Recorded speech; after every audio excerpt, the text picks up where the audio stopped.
Assalamu alaikum everyone. I hope you all are doing well.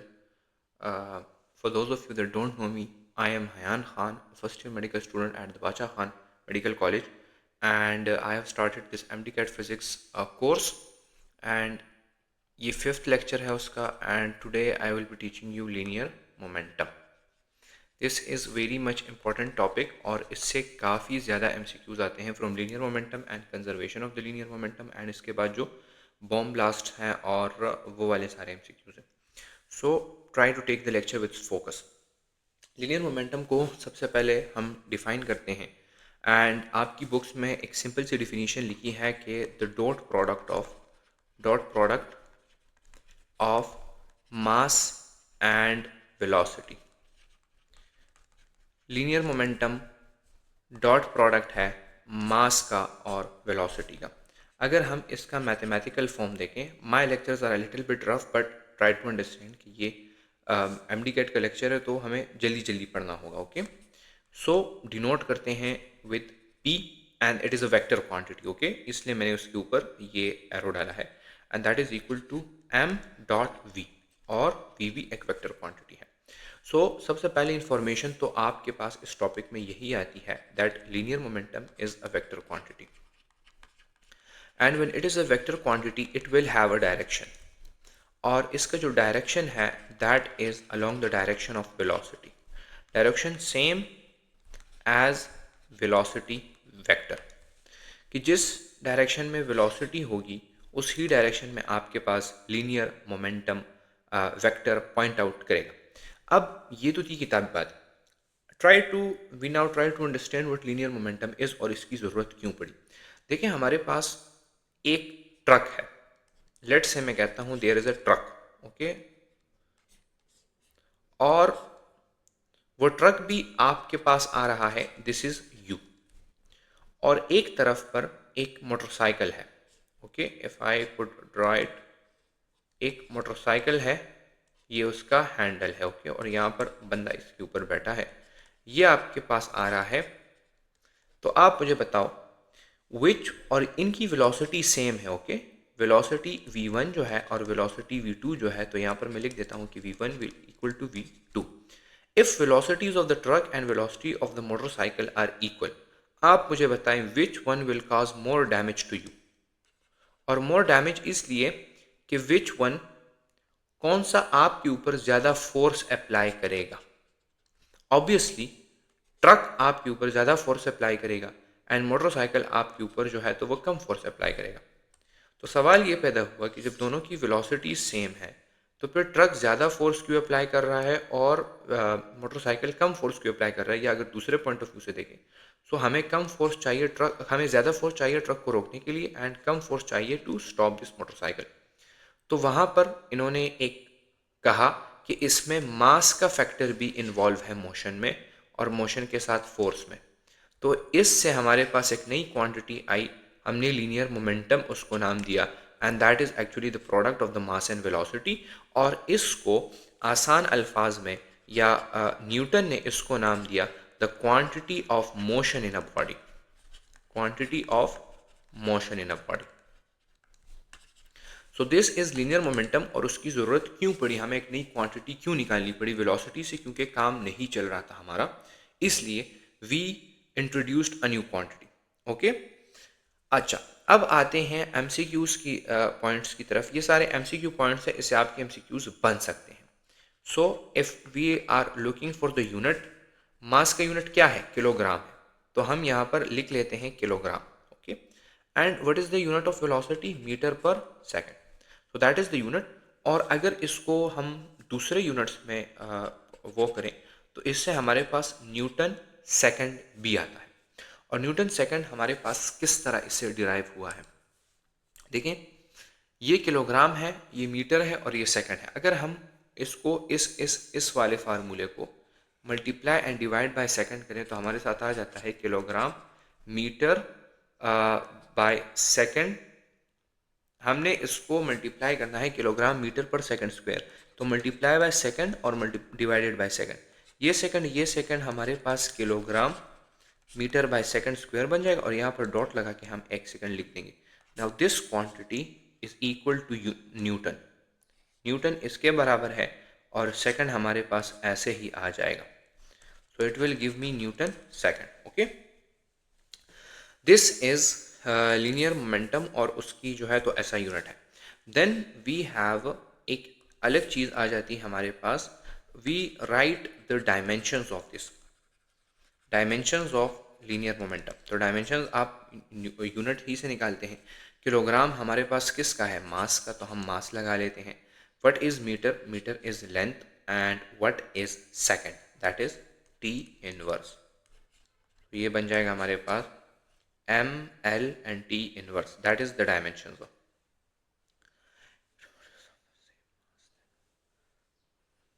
अच्छा, अब इस equations के साथ हम जरा इस इक्वेशन के हम केसेस पढ़ते हैं। Okay, we have space here, हमारे पास इक्वेशन है P is equal to M V. अब अगर इस इक्वेशन में हम मास को कांस्टेंट कर लें, लेट से हम मास को कांस्टेंट कर लें, तो हमारे पास क्या आ जाएगा, case number A, mass constant है तो पुट मोमेंटम डायरेक्टली प्रोपोर्शनल है टू द वेलोसिटी। तो जिस बॉडी की वेलोसिटी ज़्यादा होगी उस बॉडी की डायरेक्टली ऑटोमेटिकली मोमेंटम भी ज़्यादा होगा उस बॉडी का। अगर हम केस नंबर बी लेते हैं और केस नंबर बी में हमारे पास क्या चीज़ कांस्टेंट है, वेलोसिटी को हम कांस्टेंट कर देते हैं, velocity constant, that is case number B. तो फिर पी हमारे पास डायरेक्टली प्रोपोर्शनल होगा टू एम, तो जिसका मास ज़्यादा होगा उसका फिर मोमेंटम हमारे साथ ज़्यादा होगा। अगर केस नंबर सी हम ले लेते हैं, let say we take momentum as constant, हमने मोमेंटम ही को कांस्टेंट ले लिया है, तो फिर केस नंबर सी में हमारे साथ आएगा कि mass is inversely proportional to velocity. ये चीज़ अगर हमारे पास कांस्टेंट हो जाएगी तो ये बन जाएगा हमारे पास the constant equals to M V, या आप कर सकते हैं डायरेक्टली प्रोपोर्शनलिटी, और मास अगर हम इस साइड पे लेंगे तो वो डिवीजन में आएगा, तो ये 1/m directly proportional to velocity या velocity directly proportional to 1/m, दोनों सेम बातें होंगे। सो जिस अगर मोमेंटम कांस्टेंट रहा तो the smaller mass will have greater velocity. Okay, जिसका मास छोटा होगा उसकी वेलोसिटी ज़्यादा होगी। ये एमसीक्यूज पॉइंट्स में आपसे पूछे जा सकते हैं। Then we come to another topic, that is the relation of, topic number second आप कह सकते हैं या उसी की सब टॉपिक्स हैं, that is relation of momentum and kinetic energy. इससे हमारे पास क्वेश्चंस आते हैं, sorry kinetic energy is not a vector quantity. Okay, so ये चीज़ आप लोगों ने इसके ऊपर नहीं लगानी। हमारे पास काइनेटिक एनर्जी की क्या इक्वेशन बनती है, नंबर फर्स्ट रिलेशन हम इसकी देते हैं। सो काइनेटिक एनर्जी हमारे पास इक्वल है to half M V square. अब इसको हमने मोमेंटम के साथ किस तरह रिलेट करना है, तो हमारे पास मास है और v है, लेकिन मोमेंटम हमारे पास इक्वल है एम वी के, तो मास हम इसको मल्टीप्लाई भी करते हैं और डिवाइड भी करते हैं बाय मास, तो बन जाएगा हाफ एम वी स्क्वायर, यहाँ पर हम multiply by mass and divide by mass करते हैं, so that equals to half M square V square divided by mass. अच्छा, एम वी हमारे पास मोमेंटम के इक्वल है, तो एम स्क्वायर वी स्क्वायर हमारे पास मोमेंटम स्क्वायर के इक्वल होगा ना, सो दैट इज एम। तो ये वाला जो इक्वेशन है ना, half kinetic energy, that kinetic energy is equal to half P square by M, that is actually an important equation, और इससे कुछ रिलेशंस हमारे पास आते हैं। इसके हम रिलेशंस ज़रा पढ़ लेते हैं पहले, उसके बाद हम दूसरे इक्वेशंस के ऊपर जाते हैं। देखें, एक इक्वेशन, ये वाला इक्वेशन आपको कह रहा है कि kinetic energy is directly proportional to, अगर हम मास के पॉइंट ऑफ व्यू से देखें, टू मास, बट ये वाला इक्वेशन आपसे कह रहा है and kinetic energy is inversely proportional to mass. तो ये तो कॉन्ट्रडिक्शन हुई ना, यहाँ पर आप कह रहे हैं कि काइनेटिक एनर्जी मास के डायरेक्टली प्रोपोर्शनल है, बट यहाँ पर आप कह रहे हैं कि काइनेटिक एनर्जी जो है तो वो मास के इनवर्सली प्रोपोर्शन है। असल में यहाँ पर कांस्टेंट चेंज है। काइनेटिक एनर्जी मास के डायरेक्टली प्रोपोर्शनल होगा इफ वेलोसिटी इज कांस्टेंट। अगर आपसे एमसीक्यू पूछा जाता है, काइनेटिक एनर्जी और मास का रिलेशन आप लोगों से मांगा जा रहा हो, बट वो लोग आप लोगों को मेंशन करें कि दिस वेलोसिटी इज कांस्टेंट, तो फिर आप लोगों ने काइनेटिक एनर्जी को डायरेक्टली प्रोपोर्शनेट करना होगा टू द मास। तो जिस बॉडी का मास ज़्यादा होगा उस बॉडी की काइनेटिक एनर्जी ज़्यादा होगी। Okay, this is an important MCQ point. If the velocity of a body is constant, two bodies, आपसे हमेशा लीनियर मोमेंटम में जब रिलेशन मांगा जाता है तो आपसे रेशोज मांगी जाती हैं, and that is between two quantities और थ्री क्वांटिटीज और फोर क्वांटिटीज। ओके, तो आपसे कहा जाया होगा कि सबकी वेलोसिटी सेम है। तो जब वेलोसिटी आपके पास सेम आ गई है, then the one with the greater mass will have the greater kinetic energy. लेकिन अगर आपको ऑलरेडी बता दिया जाए दैट इस वाली इक्वेशन में हमारे साथ क्या है, इस वाली इक्वेशन में हमारे साथ मोमेंटम कांस्टेंट है, वेलोसिटी इज नॉट कांस्टेंट है। तो अगर आपसे कहा जाए कि देयर आर टू बॉडीज और उनके काइनेटिक एनर्जी और मास का कुछ रिलेशन आप लोगों से मांगा जाए, बट ऑलरेडी वो आपको बता दे that the momentum is constant, then you have to inversely proportionate kinetic energy with the mass. तो इसका मतलब है कि जिस बॉडी का मास कम होगा उसकी अल्टीमेटली काइनेटिक एनर्जी ज़्यादा होगी। अब इसके ऊपर कुछ एमसीक्यूज थे। हम अगर कह दें, लेट्स से मैं आप लोगों को एग्जांपल देता हूँ। I give you an example of an MCQ के alpha particle, proton and electron have same momentum, then which one has more kinetic energy? सबकी जो मोमेंटम है दैट इज, अब आपको कह दिया कि सेम मोमेंटम है, तो मोमेंटम आप लोगों को उन्होंने कांस्टेंट दे दिया है। तो मैंने कहा जब मोमेंटम कांस्टेंट होगा then kinetic energy is inversely proportional to mass. तो इन सब में मास किसका कम है? मास इलेक्ट्रॉन का कम है। तो आंसर आपके पास ऑटोमेटिकली आ जाएगा कि kinetic energy of electron will be greater than the kinetic energy of potential energy proton, and that will be actually greater than, अच्छा ये ग्रेटर का साइन है, then the alpha particle. Okay, क्योंकि alpha particle का mass सबसे ज़्यादा है, so it will have the least kinetic energy. ये एमसीक्यूज आप लोगों से पूछे जा सकते हैं in this relation. Then we have another relation from the point of view of momentum. इसी इक्वेशन को सिंप्लीफाई करके हमारे पास, let's start with that equation. Okay, second relation है हमारे पास के काइनेटिक एनर्जी हमारे पास इक्वल है टू हाफ या पी स्क्वायर बाई 2m। ओके, यही है ना? अच्छा, पी स्क्वायर बाई 2m। तो इसको अगर हम रीअरेंज करते हैं तो हमारे पास मोमेंटम के पॉइंट ऑफ व्यू से आता है कि पी स्क्वायर बराबर हो जाता है टू काइनेटिक एनर्जी और 2m उसके साथ फिर मल्टीप्लाई कर दिया जाएगा। एंड अच्छा, इस स्क्वायर को ख़त्म करने के लिए नेक्स्ट स्टेप में स्क्वायर को ख़त्म करते हैं। So we will have P is equal to 2m kinetic energy under root. अब इसमें भी कॉन्ट्रडिक्शन आ जाती है। यू हैव एन इक्वेशन, आप लोगों के पास, my mouse is not working here. अच्छा, अब काम स्टार्ट कर दिया है इसने।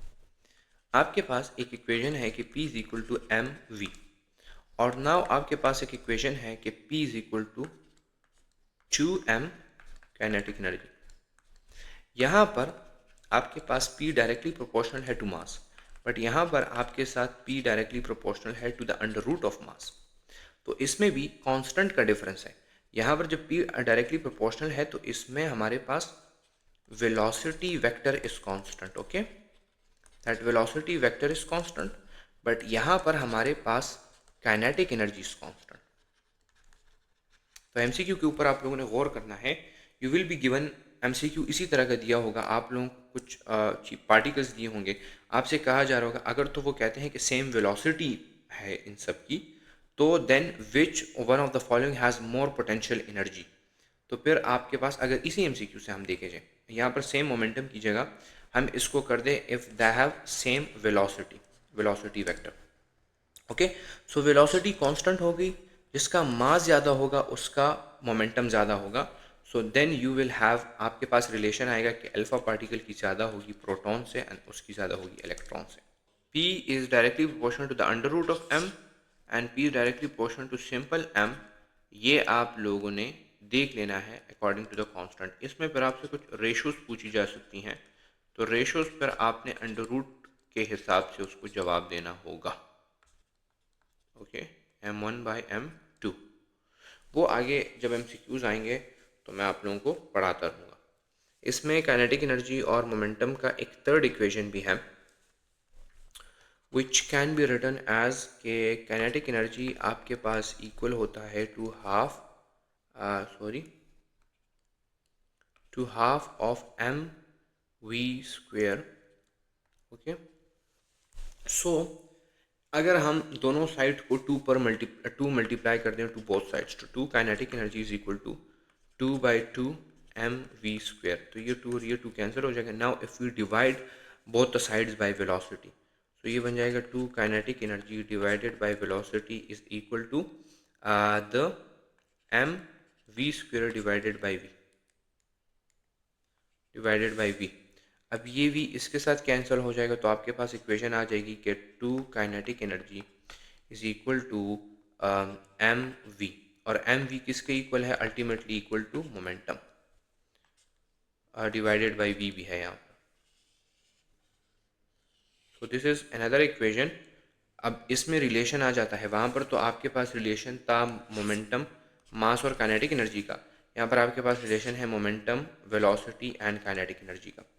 तो यहाँ पर भी हमारे पास केसेस कॉन्ट्रोडिक्शन आ गई हैं that P is equal to mv में हमारे पास P directly proportional to v, और इसमें कांस्टेंट क्या चीज़ है, mass is constant, the mass of the body is constant. But अच्छा, P is equal to 2 kinetic energy divided by v में हमारे पास P इनवर्सली प्रोपोर्शनल है टू द वेलोसिटी, एंड इसमें हमारे पास फिर काइनेटिक एनर्जी कांस्टेंट रहती है। वही सेम रूल्स जो मैंने आपको यहाँ पर बताए थे कि अल्फ़ा, प्रोटॉन और ई में जो चीज़ आपको दी होगी कांस्टेंट, उसके हिसाब से फिर आप लोगों ने रिलेशन फाइंड करना है मोमेंटम का, तो वो यहाँ पर भी अप्लाई होता है।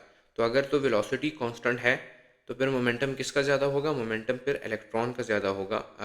अगर काइनेटिक एनर्जी कांस्टेंट है तो फिर मोमेंटम जिस क्वांटिटी की वेलोसिटी कम होगी, अच्छा, if kinetic energy is constant, जिसकी वेलोसिटी कम होगी उसका मोमेंटम ज़्यादा होगा, and if mass is constant, तो जिसकी वेलोसिटी ज़्यादा उसका मोमेंटम ज़्यादा। अब इसमें एक सेकंड टॉपिक आता है हमारे पास, दूसरा टॉपिक आता है कि न्यूटन्स सेकंड लॉ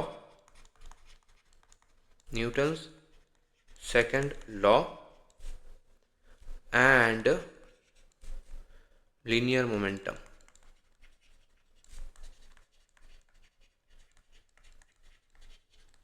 ओके, इस पर कुछ MCQs क्वेश्चन सॉल्व होते हैं, इसलिए हम इसको पढ़ते हैं कि हमारे पास न्यूटन्स का सेकंड लॉ क्या है, F इक्वल्स टू ma।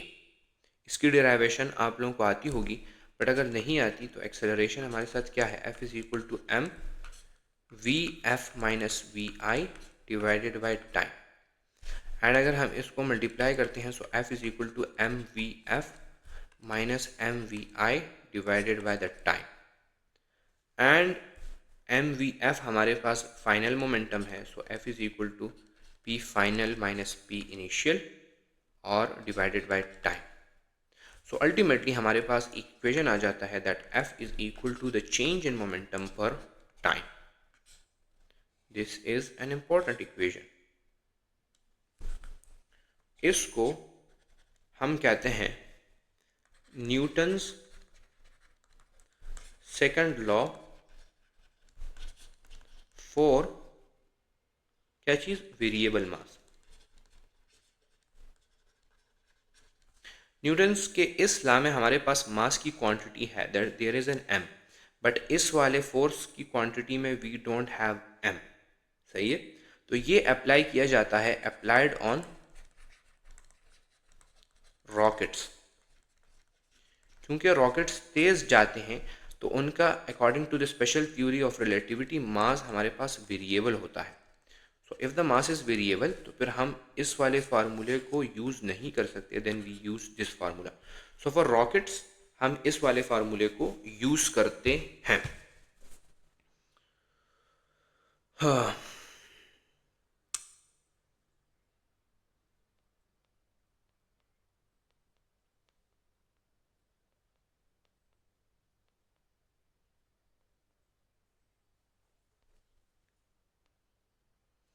अब इसका मतलब क्या बनता है?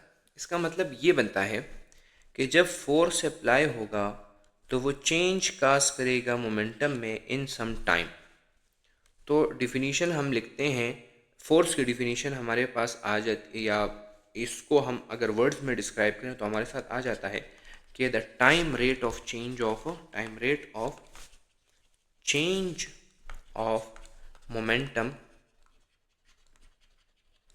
Is equal to force. तो फोर्स एक्चुअली हमारे पास इस इक्वेशन से हमें पता चलता है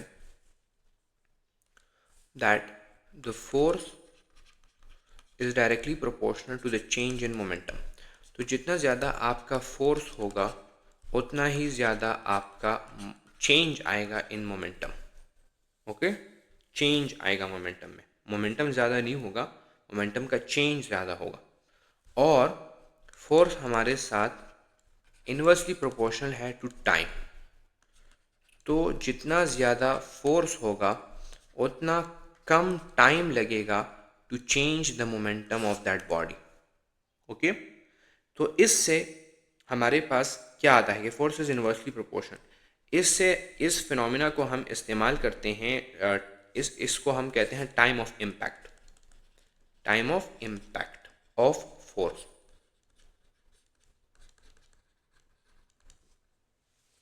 अगर तो आपने time of impact of force किसी तरीके से बढ़ा दिया तो फोर्स ऑटोमेटिकली कम हो जाता है। तो फिर आपका क्या होगा, ड्यूरिंग एक्सीडेंट डैमेज भी कम होगा। और ये फिनोमिना अप्लाई होता है, अप्लाइड ऑन व्हाट, जो गाड़ी के आपके एयर बैग्स हैं। एयर बैग्स क्या करते हैं, देखिए मैं आपको समझाता हूँ। हमारे पास गाड़ी में एक इमरजेंसी सिस्टम है, there those are called air bags. ये गाड़ी है आपकी, ओके, और इस गाड़ी में, ये पुरानी सी गाड़ी और इसमें एयर बैग्स नहीं है, ये बंदा है। जिस तरह ही ये गाड़ी क्रैश होती है विद अ वॉल, सही है, तो ये बंदा क्या करता है, ये बंदा डायरेक्टली इस क्या कहते हैं, स्टीयरिंग व्हील के साथ टकरा जाता है। जब ये टकराता है तो इसमें टाइम ऑफ इम्पैक्ट जो है तो वो विद इन सेकेंड्स होता है, बहुत ही ज़्यादा कम होता है। तो ये पूरा जो मोमेंटम चेंज आया है, जितने फोर्स इस पे लगा है, वो पूरा का पूरा बहुत कम टाइम के लिए इस बंदे के ऊपर लग जाता है एंड ये बंदा मर जाता है। लेकिन अगर यहाँ पर एयर बैग्स आ जाए और ये आपकी स्टीयरिंग व्हील है और ये वो बंदा है, तो ये बंदा स्टीयरिंग व्हील से टकराएगा इन अ लॉन्ग टाइम, क्योंकि इस बैग को कंप्रेस होना है और तब जाके ये वहाँ पर टकराएगा। शायद टकरा भी नहीं, ये टकराए भी ना, तो टाइम आपने ज़्यादा कर दिया तो फोर्स जो है तो वो कम हो जाएगा एंड इस बंदे की जान बच जाएगी। एंड मैथमेटिकली अगर आप देखें तो अगर हम कहें कि द चेंज इन मोमेंटम हमारे पास 10 न्यूटन सेकंड का लेट से चेंज आ रहा है, तो 10 न्यूटन सेकंड का चेंज हम दो तरीक़ों से ला सकते हैं। एक है कि F is directly proportional to, sorry, हम चेंज इन मोमेंटम की बात करें तो वो इक्वल होता है to force multiply by delta T. तो फोर्स हमारे पास लेट से 10 न्यूटन है और ये सारा का सारा फोर्स लगा है 1 सेकंड में।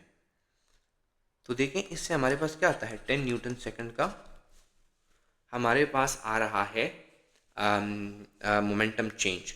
तो 10 न्यूटन का फोर्स पूरा का पूरा एक इंसान के ऊपर लगता है 1 सेकंड में, तो वो ज़्यादा डैमेज काज करेगा। बजाय इसके अगर हम इसको इस तरीके से देखते कि हमारे पास 1 न्यूटन का फोर्स लगता फॉर 10 सेकेंड्स, तब भी हमारे पास change in momentum 10 newton seconds ही होता।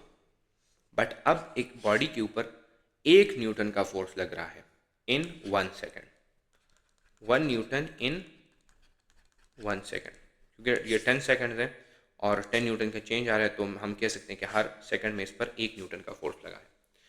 तो इससे हमारे पास एक नई क्वांटिटी आती है और उसको हम कहते हैं impulse. Impulse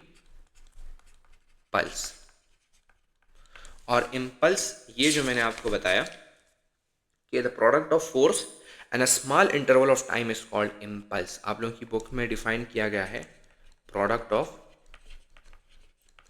force and small interval of time, that is actually impulse which is equal to अच्छा, हम इसकी मैथमेटिकल फॉर्म लिख देते हैं। इम्पल्स को डिनोट किया जाता है with J, I think so if I am not wrong, and that J is equal to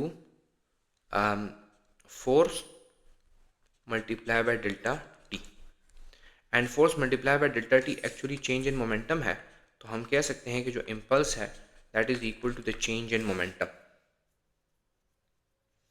okay, so MCQ आप इसका फिर यूनिट क्या है, क्योंकि चेंज इन मोमेंटम के इक्वल है, unit same as momentum and that is newton second और kilogram metre per second, और इसका फिर इम्पल्स जो डायमेंशंस है वो भी सेम है। तो बाज़ औक़ात एक MCQ आ जाता है कि which of the following quantities have same dimensions as momentum।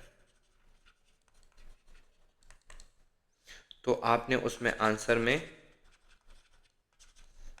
Impulse को करेक्ट कर देना है। दिस इज मशहूर ज़माना MCQ, ये तो बहुत बार आ चुका है।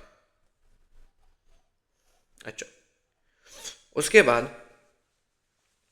हम कुछ MCQs करते हैं। हमारे पास एक MCQ है, the force required to stop a body moving with the velocity v in a time t is f, and the force required to stop the same body in the same time if it is moving with velocity 2v। अच्छा, कहा गया है कि एक body है और उसकी velocity है v, सही है, इन टाइम t, और उस पे जो फोर्स लगना चाहिए उसको रोकने के लिए दैट इज f। तो अगर हम वेलोसिटी को डबल कर दें तो सेम टाइम में हमें कितना फोर्स रिक्वायर्ड है। तो देखें हमारे पास क्या है, F क्रॉस T जो है तो वो इक्वल है इम्पल्स के, और वो impulse actually change in momentum है, और उस चेंज इन मोमेंटम का मतलब है mvf माइनस mvi, यानी final momentum minus initial momentum. तो अब यहाँ पर इन्होंने क्या किया है, they want to stop the body, okay, they want to stop the body, तो the final momentum is actually zero, final momentum of the body is actually zero. So F cross T equal to negative mvi। तो यहाँ से हमारे पास simple relation, आप ये यहाँ से भी फाइंड आउट कर सकते हैं कि F क्रॉस T, या ये इसी तरह कर देते हैं कि F जो है तो वो डायरेक्टली प्रोपोर्शनल है टू द वेलोसिटी अगर T कांस्टेंट हो जाए, सही है। तो अगर वेलोसिटी को डबल कर रहे हैं तो फिर डबल फोर्स भी आपको चाहिए होगा, तो आंसर आपके पास मिल जाएगा दैट यू नीड 2F का फोर्स, ओके। अच्छा, इसमें आपसे ग्राफ वाइज एक इंफॉर्मेशन मैं आप लोगों को यहाँ पर दिख देता हूँ, द ग्राफ ऑफ फोर्स, अच्छा ग्राफ नहीं सॉरी, यहाँ पर एक एडिशनल इंफॉर्मेशन आप लोग अपने साथ लिख दें कि the area under a force time graph gives us impulse और चेंज इन मोमेंटम। मोमेंटम के चेंज मतलब ये है कि मोमेंटम में कितना बदलाव आया एक बॉडी की, सब लेट से एक बॉडी का मोमेंटम था 10 न्यूटन सेकंड, सही है। 10 न्यूटन सेकंड क्यों था कि वो हमारे पास लेट से हम कहते हैं कि 5 उसका मास था और 5 मीटर पर सेकंड उसकी वेलोसिटी। अब इसके ऊपर लेट से हम कहते हैं कि 10 न्यूटन का फोर्स लगा है, वो भी विद इन 1 सेकंड। तो अब चेंज इन मोमेंटम क्या आया है, 10 न्यूटन का इसमें चेंज आया, तो ये अब 20 न्यूटन सेकंड हो जाएगा। तो इसको हम चेंज कहते हैं। सो वो एफ क्रॉस टी जो ग्राफ है दैट इज एक्चुअली इम्पल्स, और एरिया होता भी यही है। एरिया हमारे पास होता है y मल्टीप्लाई बाय एक्स। तो अगर आपके पास एक इस किस्म का ग्राफ है, ये क्या हो गया, सॉरी, अगर आपके पास एक इस किस्म का ग्राफ है that there is force and there is time, और ये आपके पास लेट से हम कहते हैं एक ट्राइंगल बना रहा है, ओके। सो इसका जो एरिया है that is actually equal to the change in momentum, और एरिया ट्राइंगल का आप लोगों को मैंने बताया था कि half base into height, okay. So अगर तो एक एमसीक्यू में आपको इस तरह का ग्राफ दे दिया जाए तो ये वाला फार्मूला अप्लाई करके आप लोग change in momentum find out कर सकते हो। Now let's move on to the next topic that is law of conservation of momentum, okay. Law of conservation of momentum. अच्छा, देखिए, कंजर्वेशन का मतलब होता है जब आपके पास कंजर्व आ जाए तो इसका मतलब आप लोगों ने समझ लेना है कि एक चीज़ फाइनल जो होगी वो इक्वल होगी टू इनिशियल, और इनिशियल जब होगी तो इसका मतलब है कि उसमें नो चेंज है, और नो चेंज का मतलब होता है constant. Law of conservation of momentum states that if the net force acting on a body is what is zero, then its momentum, linear momentum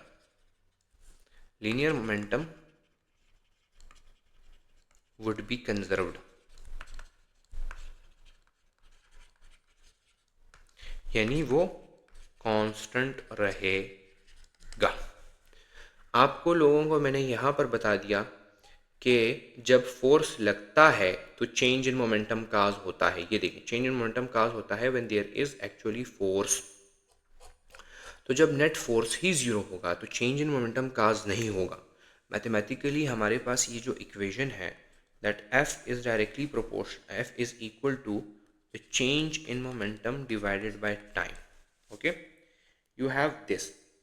so if अगर आपका force ही zero है,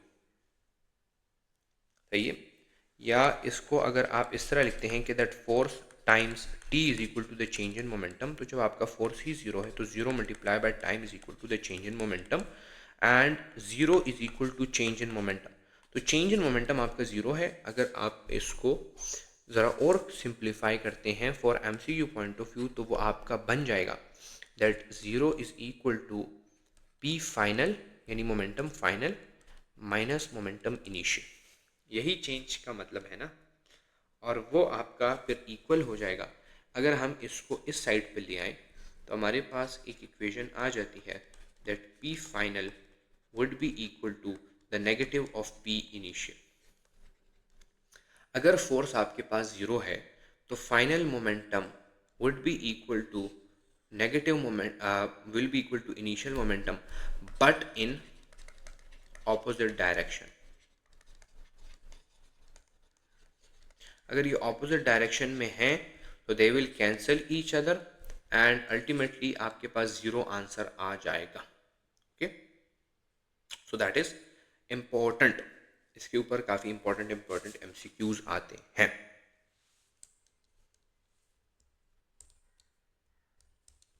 अगर इसको हम मोमेंटम और वेलोसिटी, अगर हम इसको अप्लाई करें ऑन टू बॉडीज, ओके, इसको हम अप्लाई करते हैं ऑन टू बॉडीज। हम कहते हैं कि एक बॉडी ये है और एक बॉडी ये है, सही है। इसका मोमेंटम अपना, इसका मोमेंटम था, सही है, और एक इसका अपना मोमेंटम है। ये बॉडी ए है और ये बॉडी बी है, इसका मोमेंटम ए है और इसका मोमेंटम बी है, और हमारे पास आ जाता है, सही है, ये बिफोर कोलिजन है, बिफोर कोलिजन। तो इन दोनों का मोमेंटम इनिशियल क्या होगा?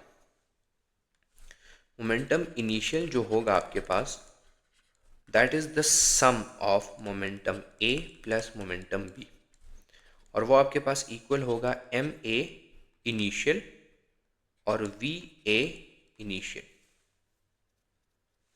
Plus M B initial plus M V B, नहीं, ये इस तरह नहीं, इस तरह वी बी इनिशियल। अच्छा, ये आपका हो गया है पी इनिशियल। फिर क्या हुआ, ये दोनों बॉडीज एक दूसरे के साथ कोलाइड कर गई, सही है, आफ्टर कोलिजन। तो आफ्टर कोलिजन ये पी ए इनिशियल था और ये पी बी इनिशियल है, इसका मोमेंटम जो है तो P A final plus P B final लगाना होगा।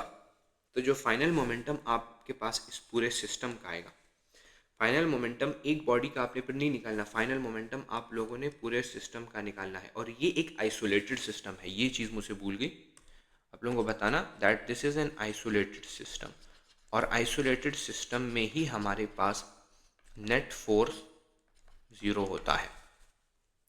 तो पी फाइनल जो होगा कलेक्टिवली वो बराबर होगा P A final plus P B final के, सही है, और m इससे हमारे पास बन जाएगा M A final V A final plus M B final plus M, sorry quantity ज़रा ज़्यादा हो गई है ना, इसलिए वी बी फाइनल। तो आपको अगर वैल्यू निकालनी हो तो law of conservation of momentum आपसे कहता है कि P इनिशियल बराबर होगा P फाइनल के, और P इनिशियल हमारे पास ये चीज़ है, तो ये बन जाएगा M A initial V A initial plus M B initial V B initial is equal to M A final V A final plus M B final V B final. तो अब इसमें से आपको अगर 3 क्वांटिटीज़ गिवन हो तो आप 4th quantity खुद निकाल सकते हैं, सही है। तो this equation can be used for MCQs।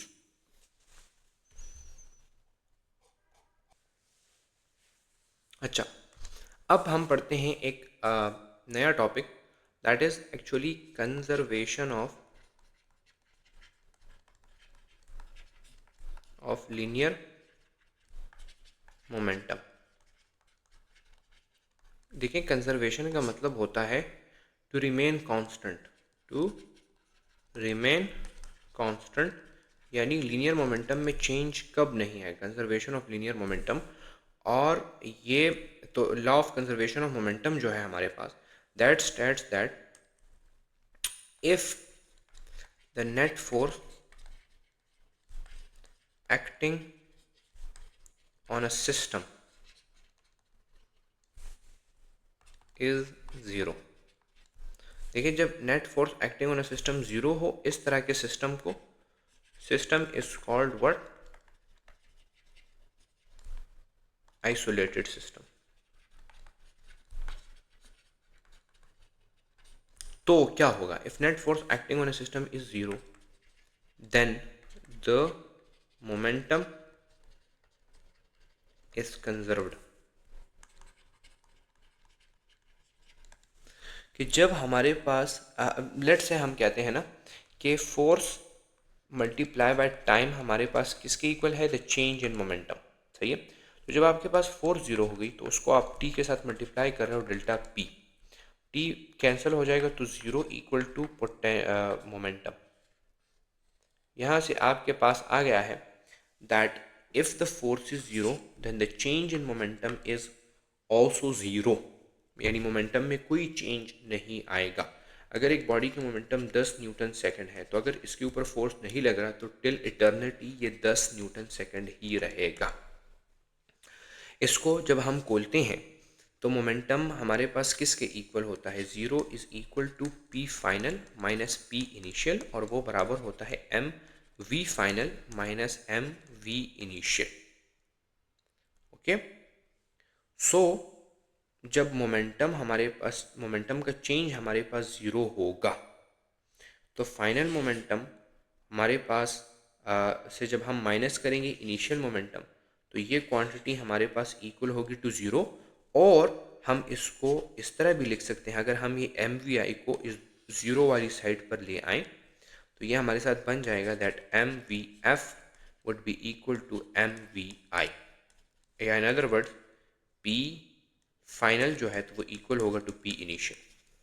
अगर एक बॉडी है, बॉडी नहीं एक सिस्टम है, और उस पर नेट एक्सटर्नल फोर्स बाहर से कोई फोर्स नहीं लग रहा तो उस सिस्टम में जो इनिशियल मोमेंटम होगा वो इक्वल होगा to the final momentum.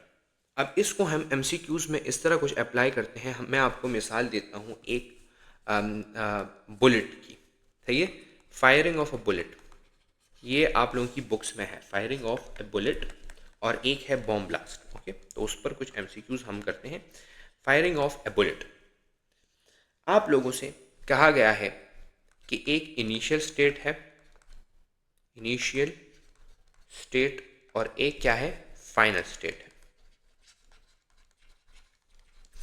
Initial state में गन भी रेस्ट पर है, gun is at rest, and bullet gun के अंदर एट रेस्ट है। तो क्या हुआ, velocity of the gun is also 0 and velocity of the bullet is also 0। अब फाइनल स्टेट में क्या है, जब गोली आप फायर करोगे तो गन मोशन करेगा, सही है, तो उसको हम कह देते हैं V G. Okay, in the final state V G 0 नहीं होगा। Okay, and bullet beam motion करेगा तो बुलेट की वेलोसिटी जो है V B, that also won't be 0। But initial state में चूंकि ये दोनों चीज़ें 0 हैं, ओके, सो जो मोमेंटम इनिशियल इस पूरे सिस्टम का बन रहा है वो भी 0 है। सो ये एक आइसोलेटेड सिस्टम है, हमने कहा एक्सटर्नल कोई फोर्स नहीं पड़ रहा तो ज़रूरी है कि P फाइनल B मेरे पास 0 हो, सही है। P फाइनल को 0 करने के लिए मुझे P जो गन का है उसको इक्वल करना होगा P जो बुलेट का है बट इन ऑपोजिट डायरेक्शन। तो जो मोमेंटम गन का है अगर उतना ही मोमेंटम बुलेट का हो लेकिन ऑपोजिट डायरेक्शन में, तो ये दोनों एक दूसरे को कैंसल आउट कर देंगे और मेरे पास 0 फाइनल मोमेंटम इस पूरे सिस्टम का आएगा। डायग्राम मैंने यहाँ पर नहीं बनाया लेकिन मैं डायग्राम आप लोगों को बनाता हूँ। ये मेरे पास एक गन है, सही है, और इसने फायर किया है बुलेट। तो जब ये बुलेट को फायर करता है तो बुलेट इस डायरेक्शन में मोशन करती है एंड ये गन इस डायरेक्शन में रिकॉइल करता है विद सम वेलोसिटी। इस वी जी को हम रिकॉइल वेलोसिटी कहते हैं एंड ये हमारे पास बुलेट की वेलोसिटी है। मास ऑफ द गन है and mass of the bullet है। इनिशियल मोमेंटम मैंने आपसे कहा कि वो 0 के इक्वल है तो मुझे फाइनल मोमेंटम भी 0 के इक्वल करना है। तो इन दोनों का जो प्रोडक्ट है P गन जो है वो क्या है, M G and V G, वो बराबर होना चाहिए टू द नेगेटिव ऑफ, क्योंकि ये ऑपोजिट डायरेक्शन में जा रहा है नेगेटिव वेलोसिटी की वजह से, to the negative of M B and V B. Okay, ये आपके पास एक MCQ पॉइंट है। अब अगर तो उन्होंने आपको देखें, ये एक इक्वेशन आपके पास आ गया है। इक्वेशन ज़रा मैंने डायरेक्ट निकाला है बट लेट्स मैं आपको ज़रा खोल के समझाता हूँ। ओके, P इनिशियल सिस्टम का बराबर होना चाहिए P फाइनल का। ओके, इतना आपको समझ आ गया क्योंकि मोमेंटम कंजर्व्ड है। P इनिशियल ऑलरेडी 0 है और P final is the sum of the momentum of the gun, plus momentum of what, momentum of the bullet. Okay, momentum of the gun आपको पता है mg/vg है, सही है, and momentum of the bullet is mb/vb, और ये 0 है। इस क्वांटिटी को मैं इस साइड पर शिफ्ट करता हूँ, ओके, इस साइड पर, तो ये बन जाएगा negative mb/vb equal to mg/vg। अब आप लोगों के पास आ गया है कि इसको नीट तरीके से किस तरह निकालना है। तो MCQ अगर आपको वो दे दे, ओके, आपसे कहें a 5 kg gun shoots a, let say हम कह देते हैं ये 5 kg है और 0.1 kg बुलेट, सही है। 5 kg gun shoots a 0.1 kg bullet with velocity 500 meter per second. What is the recoil velocity?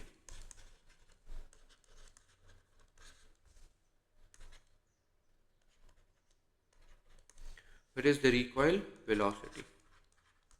Recoil velocity इस गन जब पीछे आती है ना, इसको recoil कहते हैं।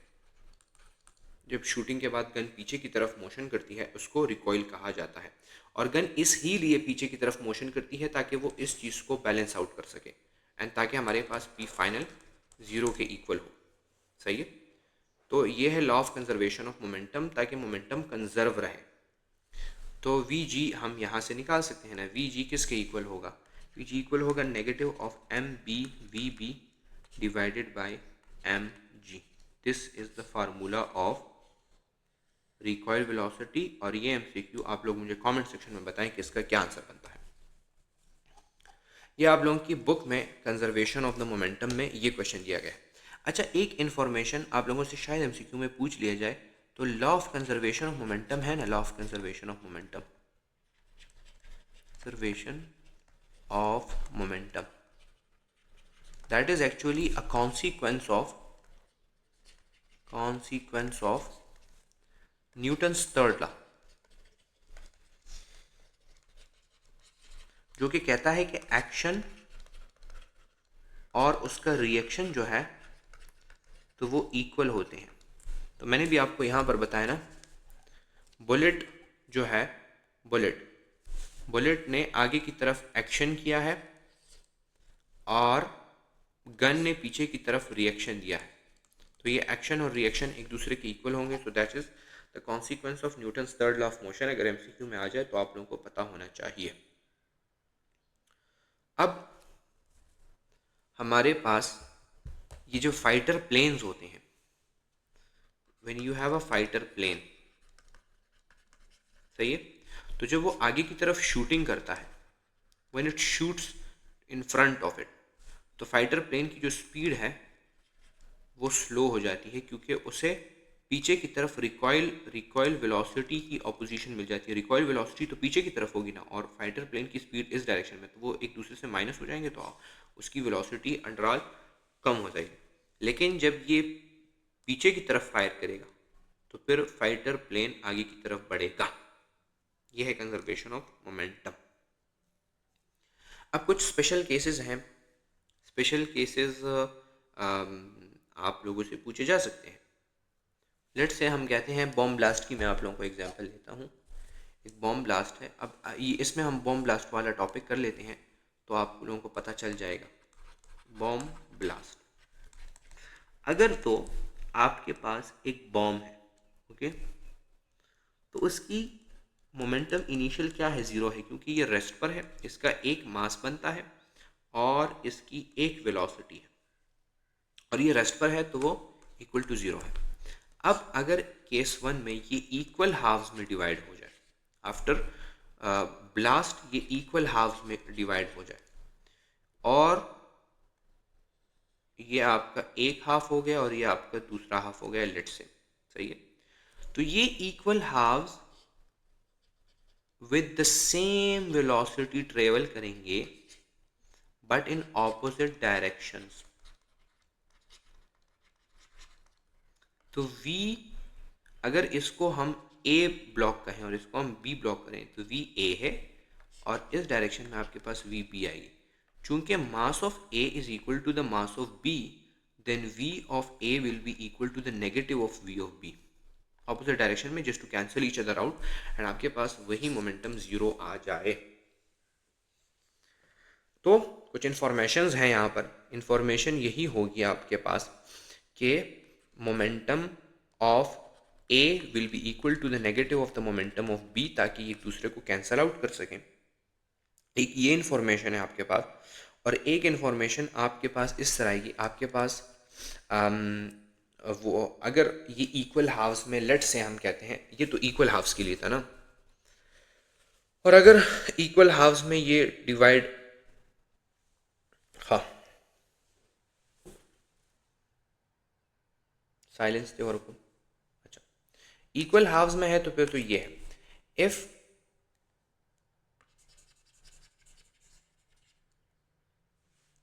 अगर इक्वल हाफ्स ना हो, सही है, अनइक्वल हो, अनइक्वल पार्ट्स में डिवाइड हो जाए और पार्ट्स भी टू हों, सही है, तो एक चीज़ आप लोगों ने याद रख लेनी है कि फाइनल में, फाइनल मोमेंटम में पी ए बराबर होगा नेगेटिव ऑफ पी बी, सही है, ये चीज़ आप लोगों ने याद रख लेनी है, और कि इन दोनों का मोमेंटम इक्वल होगा एंड मोमेंटम इक्वल होगा, तो यहाँ से आप लोगों को पता चल जाता है कि जिसका मास कम होगा उसकी फिर वेलोसिटी ज़्यादा होगी, और जिसका वेलोसिटी और जिसका मास ज़्यादा होगा उसकी फिर वेलोसिटी कम होगी, जो कि सबसे पहले वाले इक्वेशंस में हमने पढ़ा था। ओके, मोमेंटम और मास का रिलेशन, नहीं मास और वेलोसिटी का रिलेशन, क्योंकि mass is directly proportional to velocity, ये चीज़ ये आपके पास वेलोसिटी में आता है, सही है। अब एक दूसरे इक्वेशन से अगर हम देखें, ये मैंने आपको बता दिया, एक ये इन्फॉर्मेशन मैंने आपको दे दी, एक ये इन्फॉर्मेशन मैंने आपको दे दी, और तीसरी इन्फॉर्मेशन में अगर काइनेटिक एनर्जी की आपको बात करूँ कि काइनेटिक एनर्जी किसकी ज़्यादा होगी, तो काइनेटिक एनर्जी आपके पास इक्वल होती है पी स्क्वायर बाई 2m, सही है। सो काइनेटिक एनर्जी क्या है, वो इन्वर्सली प्रोपोर्शनल है टू मास। तो मोमेंटम देखिए, मैंने आपको कहा मोमेंटम कांस्टेंट रहेगा इन दोनों का। जब मोमेंटम कांस्टेंट रहेगा तो मास और वेलोसिटी के दरमियान इन्वर्स रिलेशन होगी, और काइनेटिक और मास के अंदर भी इन्वर्स रिलेशन होगी, तो जिसका मास ज़्यादा हुआ उसकी काइनेटिक एनर्जी कम होगी, एंड जिसकी काइनेटिक एनर्जी, जिसके मास कम हुआ उसकी फिर काइनेटिक एनर्जी अल्टीमेटली ज़्यादा होगी। उम्मीद करता हूँ आप लोगों को यहाँ तक समझ आ रही होगी। अब बाज़ औक़ात एक MCQ बॉम्ब ब्लास्ट में आ जाता है हमारे पास। बॉम्ब ब्लास्ट में एक इस तरह का MCQ आता है कि वो लोग आपसे कहते हैं कि if total mass is m, वो कहते हैं अ बॉम्ब MCQ, ये मॉडल MCQ है, अच्छा इसके सैम्पल MCQs पर आ सकते हैं। A bomb having mass m, सही है, इसको कैपिटल M कर देते हैं, इज़, वर्डिंग आप अपनी लिख सकते हैं, इज़ ब्लास्टेड, सही है, एंड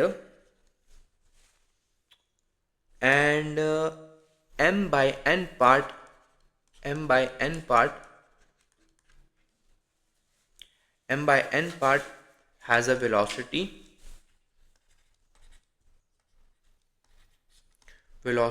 of v, सही है, इन्होंने आपको एक v वेलोसिटी दे दी है, then what is the velocity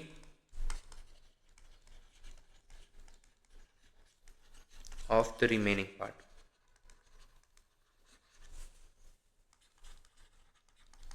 wording शायद मैंने थोड़ी सी गलत लिखी हो, बट आप लोगों को मैं समझा दूं कि अगर इस तरह का MCQ आता है तो उसका मतलब क्या बनता है। एक बॉम्ब है आपके पास, सही है, देयर इज अ बॉम्ब,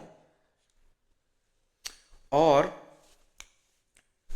एक बॉम्ब है आपके पास, और इन्होंने आपसे कहा है कि m by n पार्ट जो है तो इससे रिमूव हुआ है और वो वेलोसिटी v के साथ जा रहा है। n मतलब है कि कितने हिस्सों में ये चीज़ डिवाइड हुई है, ओके। तो आपसे वो लोग कह सकते हैं कि m by 3 पार्ट जो है, यानी 3 हिस्सों में से एक हिस्सा की वेलोसिटी ये है। तो ये हम इसको 3 हिस्सों में डिवाइड करेंगे, तो इसका मतलब है कि एक पार्ट ये है और दूसरा पार्ट इसका ये है। डिवाइड ये 2 ही हिस्सों में हुआ है, लेकिन उस एक पार्ट को डिनोट करने के लिए कि वो जो एक हिस्सा इससे गया है वो कितना बड़ा था, तो वो आप लोगों को यहाँ पर बता दिया जाएगा। Very good.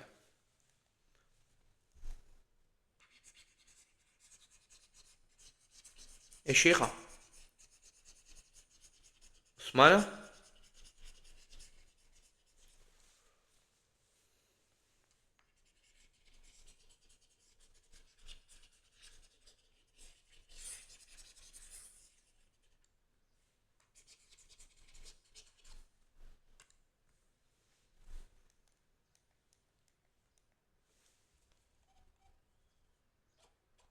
अच्छा, बॉम्ब ब्लास्ट में एक मॉडल एमसीक्यू आता है, वो आप लोगों को मैं पढ़ा दूँ।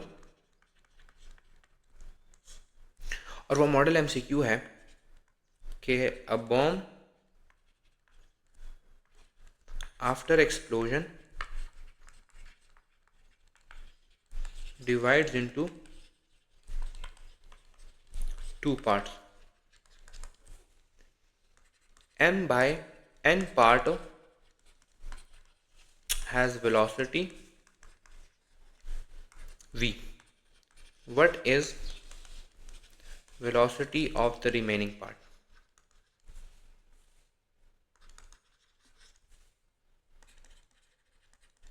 ये एक मॉडल एमसीक्यू है, इसलिए मैंने आपको यहाँ पर n दे दिया। n की जगह पर कोई सी भी वैल्यू आ सकती है, 2 आ सकता है। 2 अगर आएगा तो इसका मतलब है कि m को इन्होंने हाफ कर दिया है, तो एक पार्ट जो है तो वेलोसिटी v के साथ गया है और दूसरा पार्ट भी वेलोसिटी v ही के साथ जाएगा, क्योंकि जब मास इक्वल, जब आप इक्वल हाउस में m को डिवाइड करेंगे तो मास इक्वल है, तो फिर वेलोसिटी b इक्वल होगी।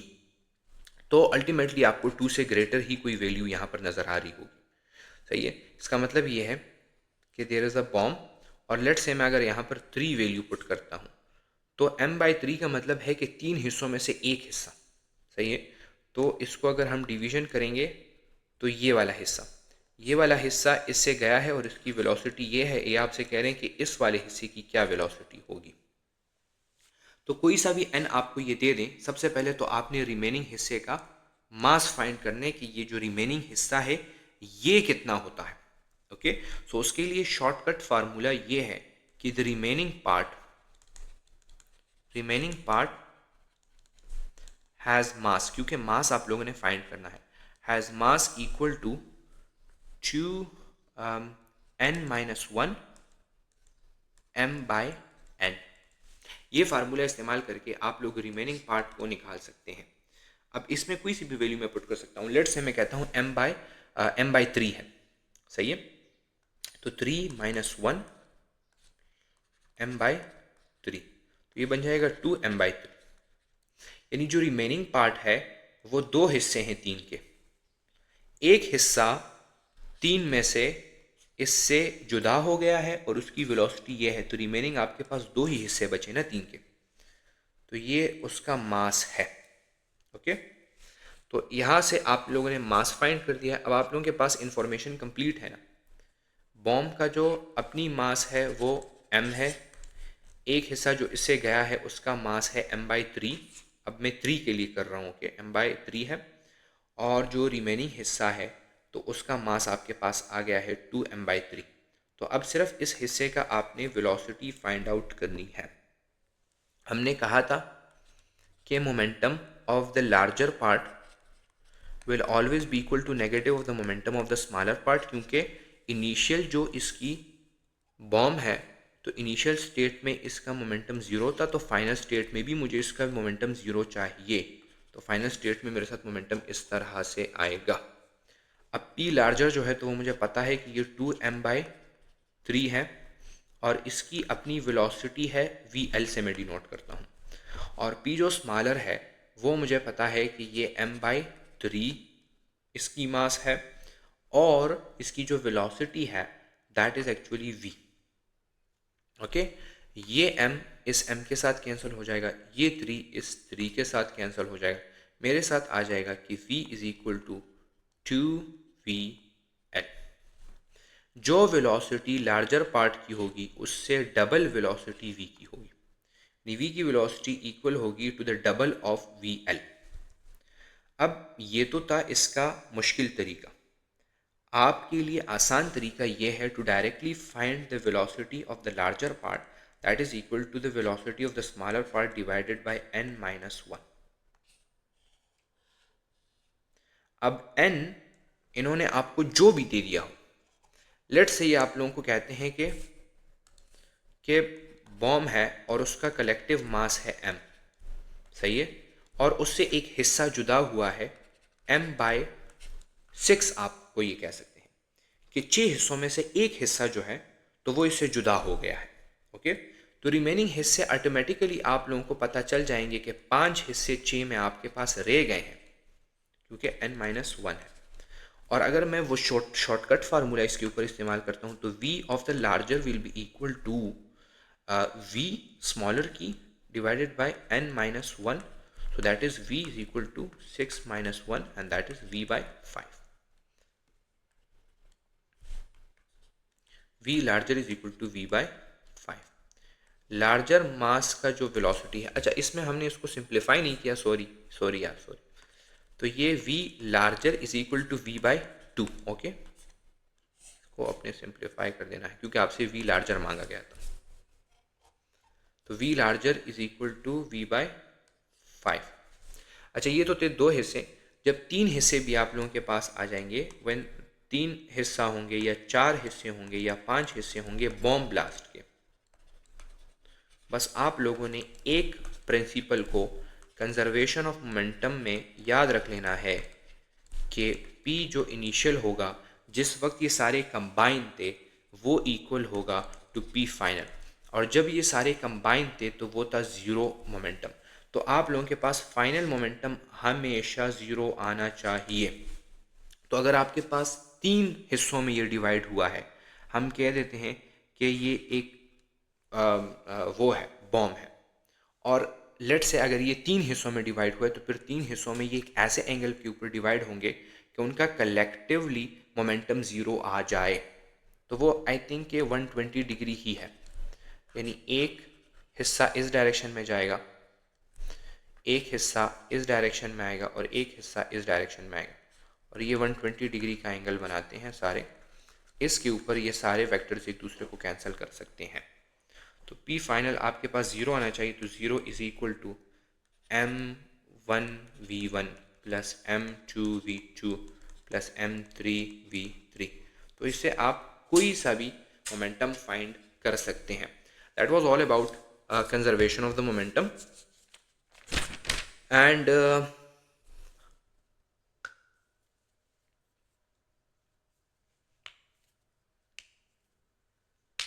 अच्छा, इसमें कोलिजन्स में एक नया केस है, that is a new case. ये MCQ आप लोगों से पूछा जा सकता है क्योंकि कंजर्वेशन ऑफ द मोमेंटम पर ये बेस्ड है। अगर दो bodies collide, if two bodies collide and then move together, ये कोलिजन का टॉपिक में आता है। खैर वो मैं आप लोगों को कल पढ़ाऊंगा, बट हाँ, ये आप लोगों को मैं कल पढ़ा दूंगा। कोलिजन्स के टॉपिक में ये आती है ये चीज़, तो I would be teaching you this tomorrow.